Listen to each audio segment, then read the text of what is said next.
이번 시간에는 지난번에 이어서 믿음의 3단계 중에서도 근본의 악을 버리기 위한, 그래서 성결로 들어가기 위한 연단에 대해서 이번 시간에 말씀을 드리도록 하겠습니다. 그래서 믿음의 3단계에는 아직 악이 있기 때문에 영계의 법칙에 의하면 사단은 우리 속에 있는 비진리, 악의 역사에서 우리로 하여금 죄를 짓게 합니다. 그래서 악이 있는 동안은 사단은 우리를 송사할 수 있다는 그런 얘기가 되겠습니다. 그래서 이번 시간에 우리가 연단과 성결에 대해서 말씀을 드리겠는데, 이 연단과 성결은 성결되기 전에, 다시 말하면 우리 속에 악이 있을 때, 이번 시간에는 중점적으로 근본의 악을 버리기 위한 연단에 대해서 말씀을 드리도록 하겠습니다. 지난번에도 말씀을 드렸지만 사람의 마음의 구성 요소는 몇 가지로 나눌 수가 있습니다. 명백한 진리의 마음, 하얀 마음, 또 명백한 비진리의 마음, 검은 마음, 또 하나는 이 두 가지가 섞여 있는 마음입니다. 우리가 양심이라는 마음을 가지고 있습니다. 양심이라고 하는 것은 이것이 옳다, 저것이 그르다 하는 것을 이렇게 선택하는 기준이 되는 마음입니다.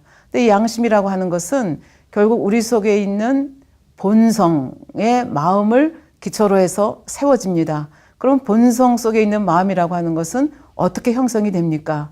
우리가 부모 태어날 때 부모의 기를 받고 태어납니다. 그래서 부모의 기를 통해서 우리가 받아온 악이 있고, 또 우리가 태어나서 이 세상에서 살면서 우리가 받아들여서 스스로 형성해 놓은 악이 있습니다. 이 두 가지가 합쳐져서 우리 가장 깊은 마음속에 가라앉아 있는 악이 바로 본성 속에 있는 악이다, 이렇게 말씀을 드리겠습니다. 그래서 사람들마다 다 본성 속에 들어있는 악이 다릅니다. 왜? 부모가 다르고 또 태어나서 보고 듣고 느끼고, 그래서 자기 속에 어떻게 그것이 작용했는가가 다 다르기 때문에 그렇습니다. 근데 양심이라고 하는 것은 바로 이 본성을 기본으로 해서 또 옳고 그른 것을 판단하는 기준이 되는 마음이기 때문에 결국 양심이라고 하는 것도 사람마다 다 다를 수밖에 없습니다. 근데 그 깊이를 보자고 하면 명백한 비진리, 명백한 진리의 마음은 우리가 쉽게 알 수가 있습니다.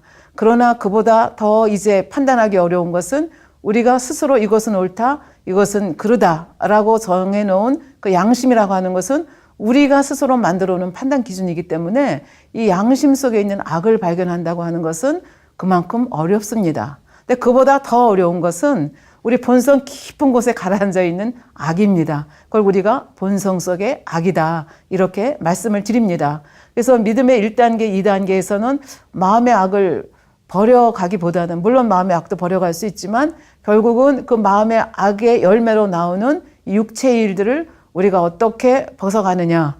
그러니까 예수 그리스도를 영접을 하고, 그러면 이제 죄 없다 하심을 우리가 받을 수 있죠. 그래서 죄의 사함을 다 받았지만 우리 속에는 죄성이 남아있기 때문에 계속 이제 범죄하면서 또 죄를 낳습니다. 그러나 하나님의 말씀을 배워가면서 이 행함으로 짓는 육체의 일들을 하나님의 말씀을 기준으로 해서 하나하나 버려가는 단계, 말씀대로 행하려고 하는 단계가 믿음의 2단계입니다. 그래서 믿음의 2단계를 지나 믿음의 3단계를 가면 이제는 육신의 일, 그러니까 우리 마음속에 있는 죄들을 버려나가고 우리 마음속에 있는 죄성들을 버려나가는 단계이기 때문에 사실 눈에 보이지 않는 마음속에 있는 그 죄성을 버려간다고 하는 것은 그렇게 쉬운 일이 아닙니다.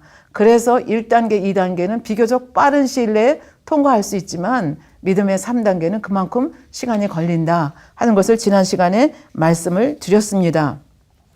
그럼에도 불구하고 우리가 열심히 기도하면서 또 9가지 죄성에 대해서 말씀드렸죠. 그래서 그런 죄성들을 뽑아가고, 그리고 또 이제 양심에 있는 악도 발견하죠. 말씀을 읽으면서 발견해서, 아, 나는 옛날에 이것이 옳다고 생각했는데 이것이 옳은 것이 아니구나. 예를 들면 원수는 갚아야 된다. 우린 그렇게 배웠지만 성경에서는 원수라도 사랑하라 말씀하셨습니다. 그래서 내가 생각하기에 옳다고 생각하는 것과 아버지 하나님께서 말씀을 통해서 옳다고 생각하는 것이 상치될 때는 아버지 하나님 쪽으로 선택을 해서 결국은 이제 양심의 악도 버려가게 되죠. 그러면 이제 믿음의 반석을 지나고 이제 더 영으로 가까이 간다고 볼 수가 있겠습니다.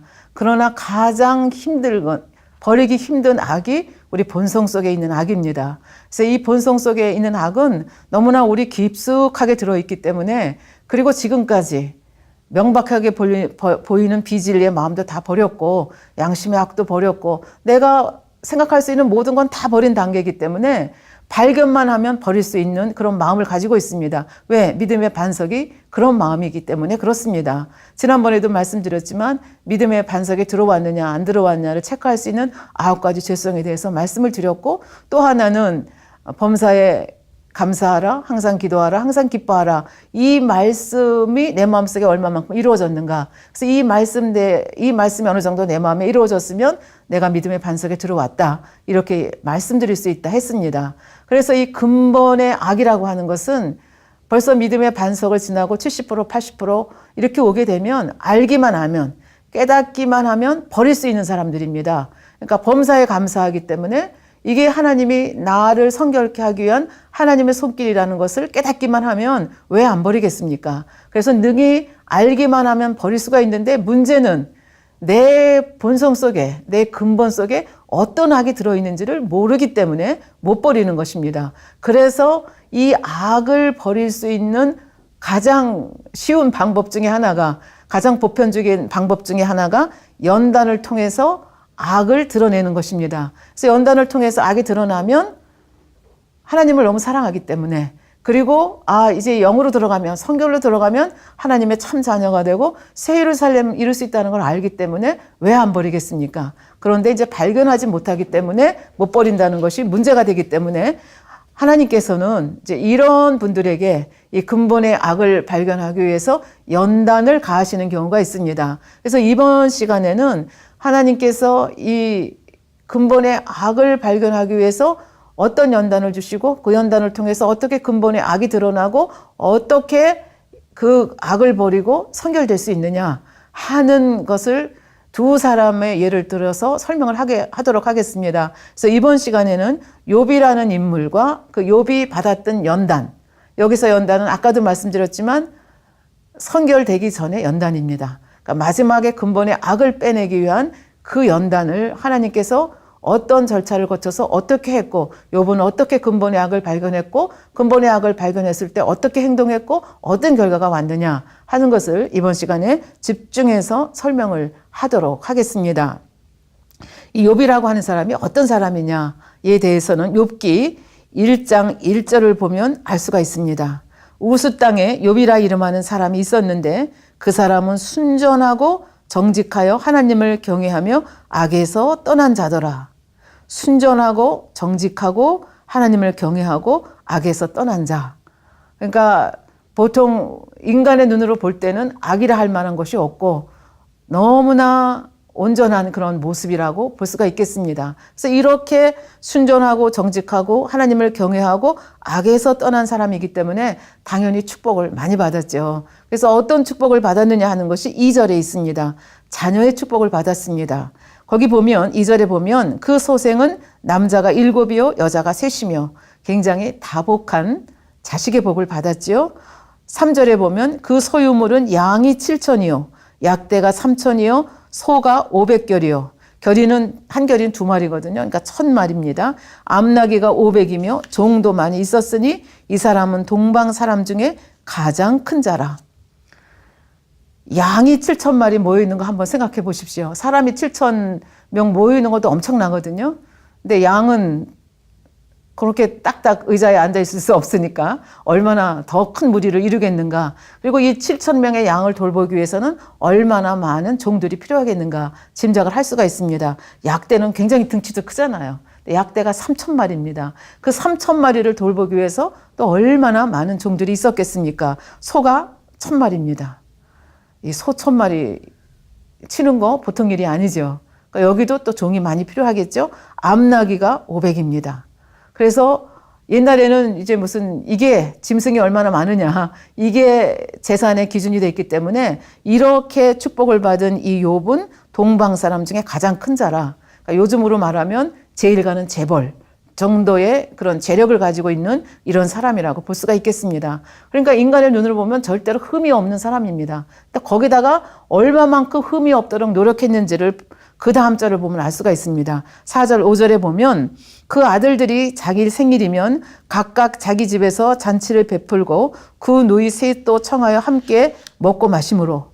그러니까 굉장히 형제들 간에 정들이 많아서 서로 왔다 갔다 하면서 그 친하게 지내는 모습을 볼 수가 있습니다. 그 잔칫날이 지나면 욥이 그들을 불러다가 성결케 하되 아침에 일어나서 그들의 명수대로 번제를 드렸으니 이는 욥이 말하기를 혹시 내 아들들이 죄를 범하여 마음으로 하나님을 배반하였을까 함이라.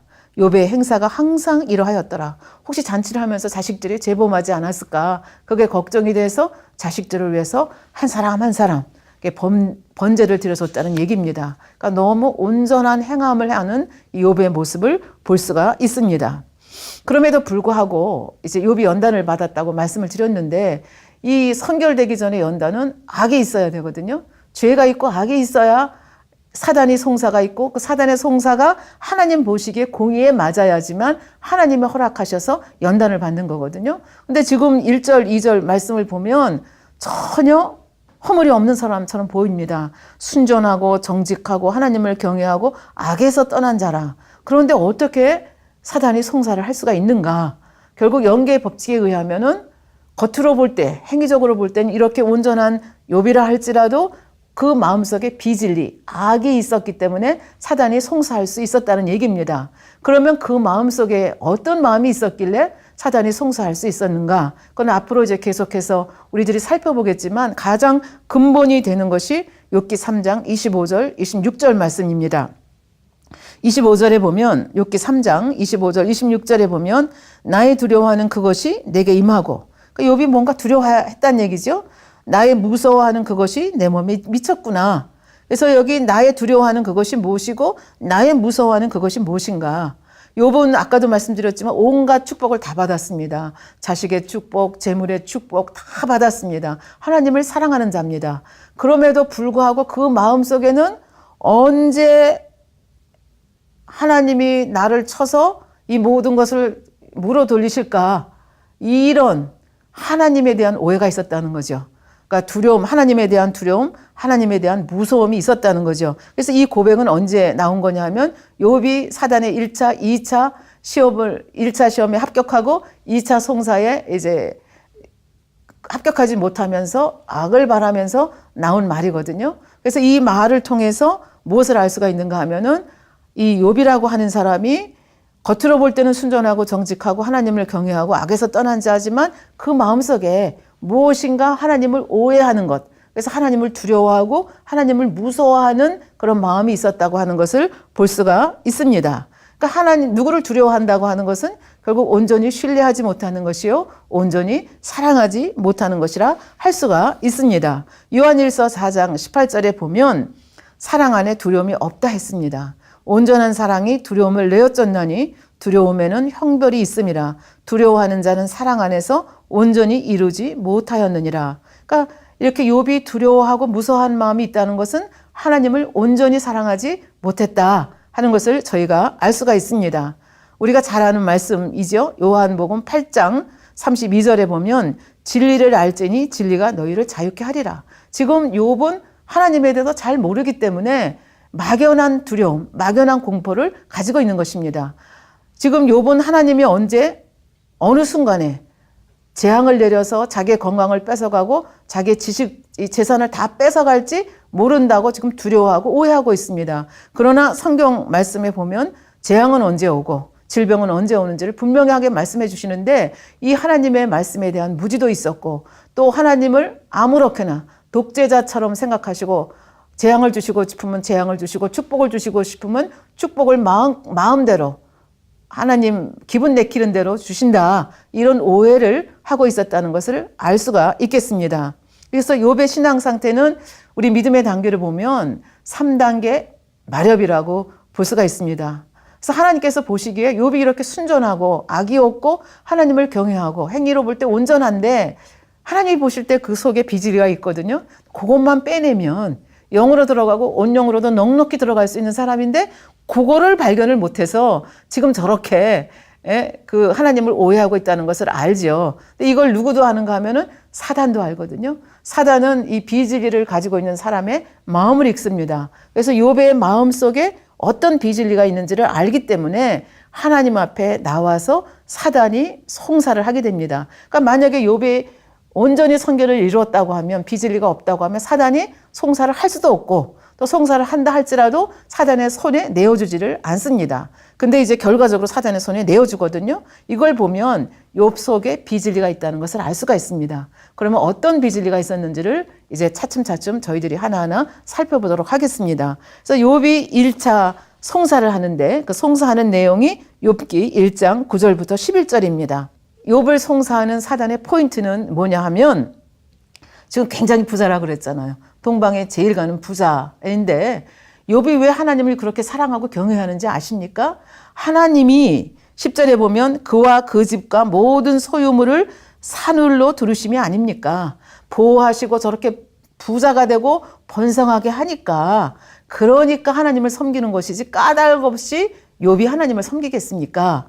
그러면서 이제 손을 쳐서 그 소유물을 치시면 사단이 그 욥이 하나님을 원망하고 불평할 것이다, 이렇게 송사를 합니다. 그래서 하나님께서는 아까도 말씀드렸지만 욥 속에 비진리가 있는 것을 아시기 때문에 이 송사를 하나님께서 허락을 하십니다. 그러면서 이제 그 12절에 보면 그의 몸에는 손을 대지 말라. 그러니까 욥의 몸만 손대지 말고 나머지는 그 소유물 때문에 섬긴다고 하니까 그 소유물은 네 마음대로 처리를 해라. 그래서 사단에게 허락하는 것을 볼 수가 있습니다. 우리는 이 사단과 하나님과의 이 대화를 통해서 알 수 있는 것이 생사화복을 주관하시는 분은 하나님이시다. 재앙을 가져오는 것까지도 하나님이 허락하시지 않으면 재앙을 가져올 수가 없다는 것을 알 수가 있고, 이 재앙은 하나님이 아무렇게나 주시는 것이 아니라 하나님의 사랑과 공의의 법칙에 맞아야 줄 수가 있다는 얘기고, 지금 이 사단의 송사가 성립이 됐다고 하는 것은 욥에게 지금 악이 있다는 것을 우리가 알 수가 있습니다. 그 악이 무엇이냐? 앞으로 공부를 하겠습니다. 그래서 이렇게 이제 소유물 때문에 섬기는 것이 아닙니까? 그래서 하나님이 허락을 하시니까 어떻게 사단이 이 소유물을 거두어가는가 하는 것이 욥기 1장 13절부터 19절까지 나와 있습니다. 욥이 정신을 차리지 못할 정도로 그냥 한순간에 다 쓸어가는 것을 볼 수가 있습니다. 13절 보면 하루는 욥의 자녀들이 그 맏형의 집에서 식물을 먹으며 포도주를 마실 때에 사자가 욥에게 와서 고하되 소는 밭을 갈고 나귀는 그 곁에서 풀을 먹는데, 소하고 나귀입니다. 스바 사람이, 그러니까 이방 사람이 갑자기 이르러 그것들을 빼앗고, 그러니까 소와 나귀를 다 빼앗아 가고 종들을 다 죽였다는 거예요. 그리고 나만 살아서 지금 주인 앞에 고합니다. 나만 홀로 피한 거로 주인께 고하러 왔나이다. 이 말이 끝나기도 전에 16절에 보니까 그가 아직 말할 때에 또 한 사람이 와서 고하되, 이번에는 재앙입니다. 하나님의 불이 하늘에서 내려와서 양, 아까 몇천 마리라 그랬어요? 7,000마리나 되는 양을 그냥 다 불살라 버린 거예요. 그리고 종들도 다 살라버렸는데 나만 살아서 지금 주인님께 와서 보고를 합니다. 이 말이 아직 끝나기도 전에 17절에 보니까 그가 아직 말할 때에 또 한 사람이 와서 고하되 갈대아 사람이 세 떼를 지어 갑자기 약대에게 달려들어 그것을 빼앗으며, 약대를 다 빼앗아 가고 종들을 다 칼로 죽였다는 거예요. 그리고 나만 살아남아서 지금 주인에게 와서 보고하러 왔습니다.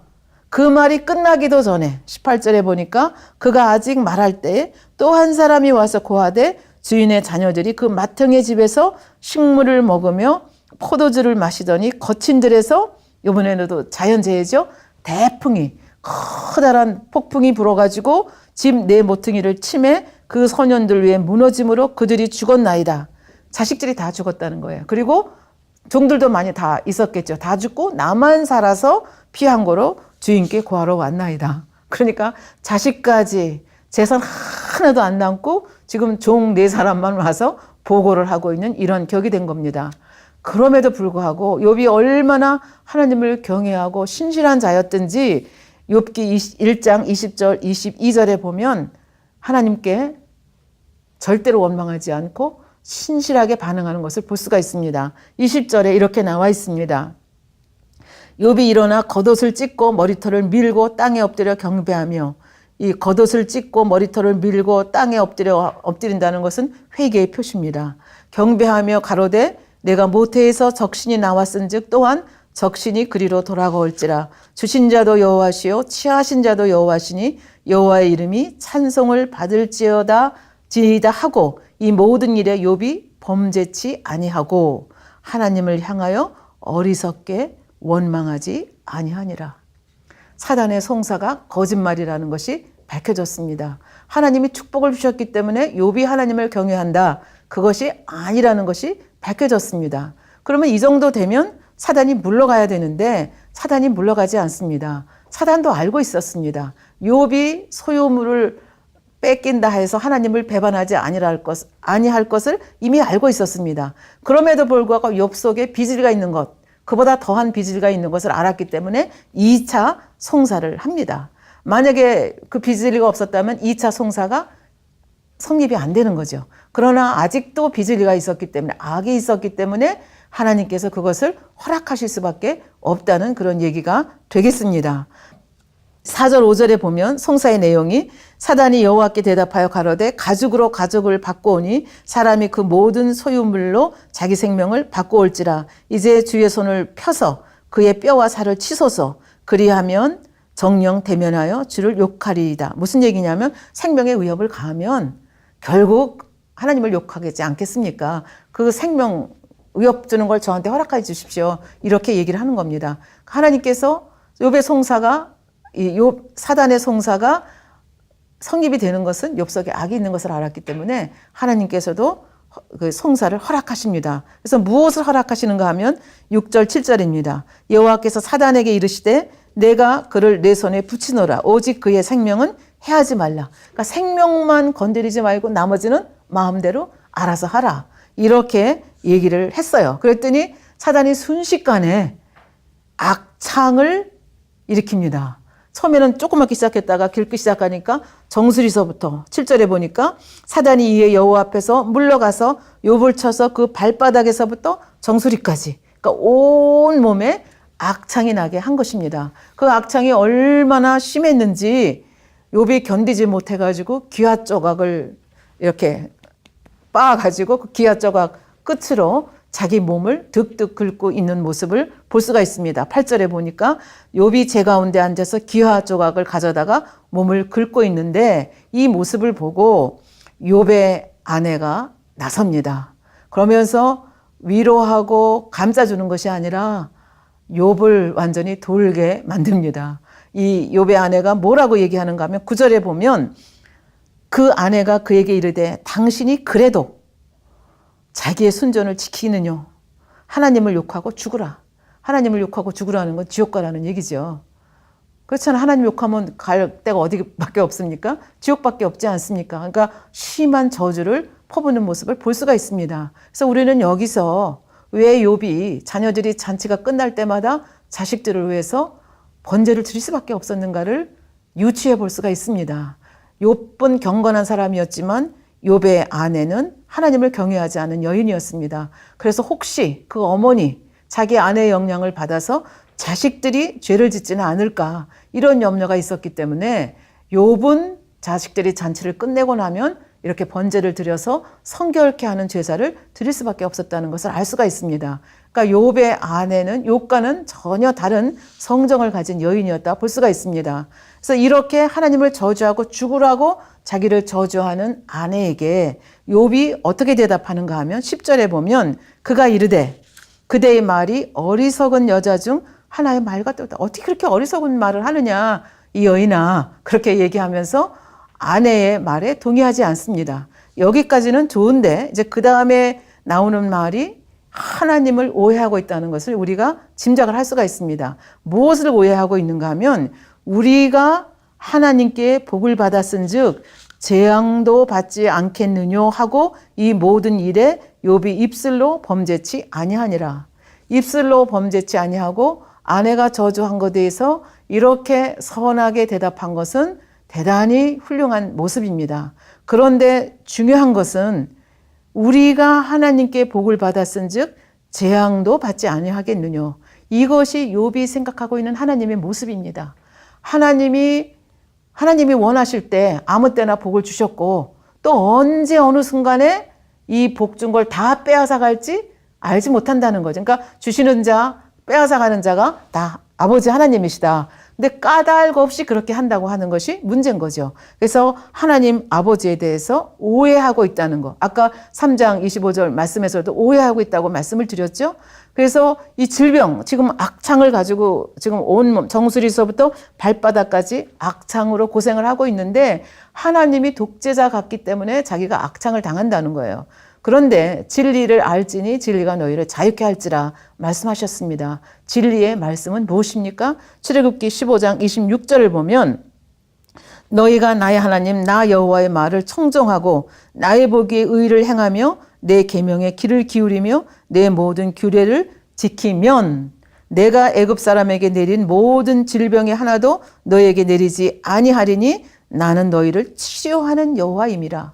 그러니까 질병의 원인이 뭐냐 하면 죄를 졌기 때문에 질병이 왔고 뭐 이렇게 여호와의 말을 청정하고 나보기의 의를 행하면 질병 하나도 내리지 않는다는 거예요. 왜? 나는 치료하는 하나님이기 때문에 그렇다. 이렇게 말씀하십니다. 이것이 진리입니다. 그런데 욥은 까닭 없이 질병을 준다. 지금 오해를 하고 있는 것입니다. 그 다음에 축복은 어떻습니까? 신명기 28장에 보면 1절부터 6절에 보면 1절에 이런 말씀이 있습니다.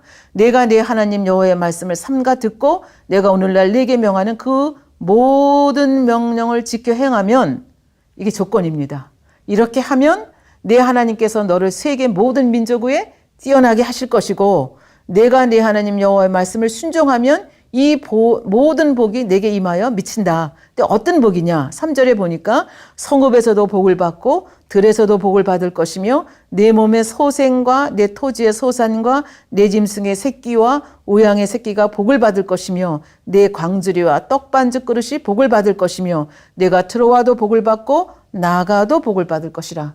온갖 축복을 다 받는다는 얘기입니다. 반대로 재앙은 어느 때 오느냐? 하나님이 아무 때나 하나님 기분 내키는 대로 재앙을 내리시는 분이 아니고 신명기 28장 15절부터 19절에 보면 조건이 있습니다. 15절에 보면 내가 만일 내 하나님 여호와의 말씀을 순종치 아니하여 내가 오늘날 내게 명하는 이 모든 명령과 규례를 지켜 행하지 아니하면 이것이 조건입니다.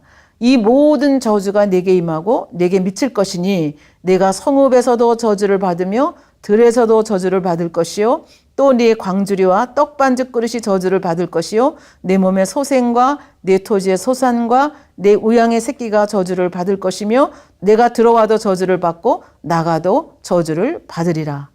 이게 진리입니다. 아버지 하나님의 말씀입니다. 그런데 지금 욥은 무엇을 오해하고 있습니까? 하나님은 까닭 없이 하나님 기분 내키는 대로 복을 주고 싶으면 복을 주고 재앙을 주고 싶으면 재앙을 주고 질병을 준다. 이렇게 오해하고 있습니다. 이런 오해가 사단의 송사를 스스로 불러오고 있다 하는 것을 알 수가 있습니다.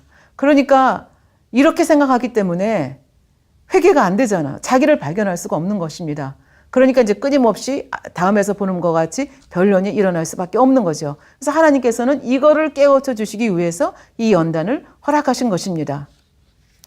그래서 이 연단이 욥이 이렇게 사실은 굉장히 동방에서 제일 부자잖아요. 굉장히 존경받고 유명한 사람입니다. 근데 욥이 하루아침에 거지가 됐고 하루아침에 정수리부터 뒤꿈치까지 발바닥까지 다 질병이 나서 고생한다는 얘기를 듣고 여기저기서 그를 사랑하는 친구 3명이 서로 약속하고 욥이 고난받는 장소를 찾아오게 됩니다. 그래서 멀리서부터 욥이 그렇게 엄청나게 고난받고 있는 그 모습을 보고 이분들이 너무 충격을 받았습니다. 너무 욥을 사랑하는 분들이었고 욥을 존경하고 욥과 늘 친한 관계에 있었던 사람들인데 욥이 뜻하지 않게 이런 일을 당하고 그렇게 처량하게 고생하는 모습을 보면서 이분들이 얼마나 충격을 받았든지 13절에 보니까 욥기 2장 13절에 보니까 7일 7야를 그와 함께 땅에 앉았으나 욥의 곤고함이 심함을 보는 거로 그에게 한 말도 하는 자가 없었더라. 그러니까 7일 밤낮을 앉아서 욥과 같이 앉았는데 할 말이 없는 거예요. 그래서 아무 말도 못하고 거기서 같이 티끌을 뒤집어 쓰고 욥과 같이 있는 모습을 볼 수가 있습니다. 이 친구들은 욥을 사랑해서 사실은 욥을 위로하고 욥을 어떻게든지 좋게 하기 위해서 온 사람들입니다. 그런데 이제 여기서부터 문제가 생기기 시작합니다. 이제 그 근본 속에 들어있는 악이 드러나기 시작했습니다. 그 악의 모습이 우선은 자기의 생일을 저주하고 자기의 낳은 부모를 원망하는 모습으로 나옵니다. 하나님까지 이제 화살을 자기 의 속에서 하나님한테도 화살을 쏘아대는 모습을 볼 수가 있습니다. 하나님이 얼마나 지독하신 하나님인지 꿈속에까지 찾아와가지고 그 잠깐 자는 잠도 못 자게 하고 꿈으로 나를 놀래키고 나를 두렵게 한다. 하나님을 원망하는 그런 모습을 볼 수가 있습니다. 근데 욥은 착하고 의로웠지만 시험이 왜 왔는지를 지금 이해를 못하는 거잖아요. 왜 자기가 연단을 받는지 그걸 이해하지 못하기 때문에 하나님을 원망한 것입니다. 그래서 지금부터는 어떻게 하나님께서 욥의 무지함을 깨우쳐 주시고 욥이 악하다고 하는 것을 깨우쳐 주시는지 깨닫게 하시는 하나님에 대해서 욥기를 중심으로 말씀을 드리겠습니다.